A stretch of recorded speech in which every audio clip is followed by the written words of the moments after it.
Assalamualaikum warahmatullahi wabarakatuh. Hai semuanya, selamat datang di video pembelajaran kelompok kami.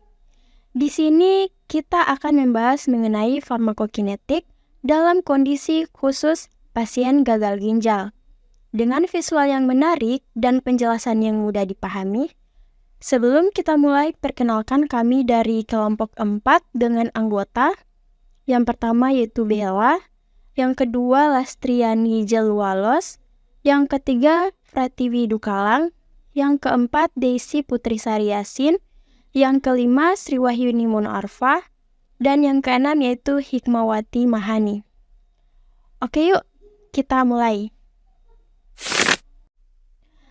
Apa itu gagal ginjal? Gagal ginjal terjadi ketika ginjal tidak mampu menjalankan fungsinya secara optimal, yaitu menyaring racun, mengatur cairan tubuh, dan mengeluarkan sisa metabolisme termasuk obat. Ketika fungsi ginjal menurun, proses pengolahan obat dalam tubuh ikut berubah. Inilah yang membuat pemahaman farmakokinetik sangat penting dalam kondisi ini. Selanjutnya ada absorpsi. Pertama kita bahas absorpsi. Pada sebagian besar kasus, absorpsi obat tidak terlalu berpengaruh, namun pada pasien dengan uremia atau adanya gangguan pada saluran cerna seperti mual, muntah, atau edema usus, proses penyerapan bisa terlambat. Perubahan ini memang tidak besar, tetapi tetap perlu diperhatikan untuk obat tertentu. Kedua, distribusi. Pada gagal ginjal, kadar albumin dalam darah sering menurun. Albumin adalah protein yang mengikat obat. Jika kadar albumin rendah, obat berada dalam bentuk bebas yang lebih aktif. Hal ini meningkatkan risiko toksisitas, terutama pada obat yang ikatannya kuat pada protein. Selain itu, adanya retensi cairan atau edema dapat memperbesar volume distribusi obat yang larut air. Dan yang ketiga ada metabolit obat. Jadi, meskipun banyak obat di metabolisme di hati, ada juga yang di metabolisme di ginjal. Pada gagal ginjal, metabolit ini dapat terganggu, sehingga metabolit aktif dapat menumpuk dalam tubuh. Contohnya itu pada morfin, metabolitnya dapat meningkat dan menyebabkan sedasi yang berlebihan. Yang terakhir dan yang paling penting adalah ekskresi. Ginjal merupakan organ utama dalam eliminasi obat. Ketika fungsinya menurun, obat dan metabolitnya tidak dapat dikeluarkan dengan baik.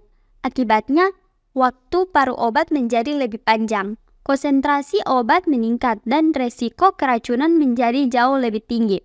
Obat seperti aminoglikosida, digoxin, dan litium adalah beberapa obat yang sangat dipengaruhi oleh kondisi ini. Penyesuaian dosis. Untuk mencegah penumpukan obat, penyesuaian dosis menjadi hal yang sangat penting. Ada dua cara umum yang digunakan. Pertama, mengurangi dosis obat yang diberikan. Kedua, memperpanjang interval atau jarak pemberian obat. Penyesuaian ini dilakukan berdasarkan pemeriksaan fungsi ginjal seperti GVR atau creatinine clearance. Dampak klinis. Jika penyesuaian dosis tidak dilakukan, pasien beresiko mengalami efek toksik seperti gangguan jantung, kerusakan saraf, hingga gagal organ lainnya. Oleh karena itu, pemantauan fungsi ginjal sebelum memberikan obat adalah langkah yang wajib dilakukan. Jadi kesimpulannya, gagal ginjal memberikan dampak besar pada proses farmakokinetik, terutama pada distribusi dan ekskresi obat.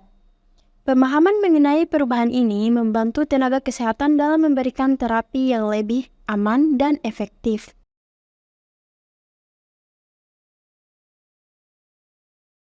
Jadi, itulah penjelasan materi kami yang berjudul farmakokinetik dalam kondisi khusus seperti gagal ginjal. Semoga materi yang kami jelaskan mudah dipahami dengan baik.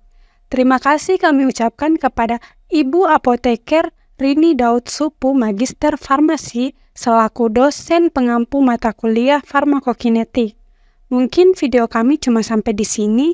Wassalamualaikum warahmatullahi wabarakatuh dan sampai jumpa.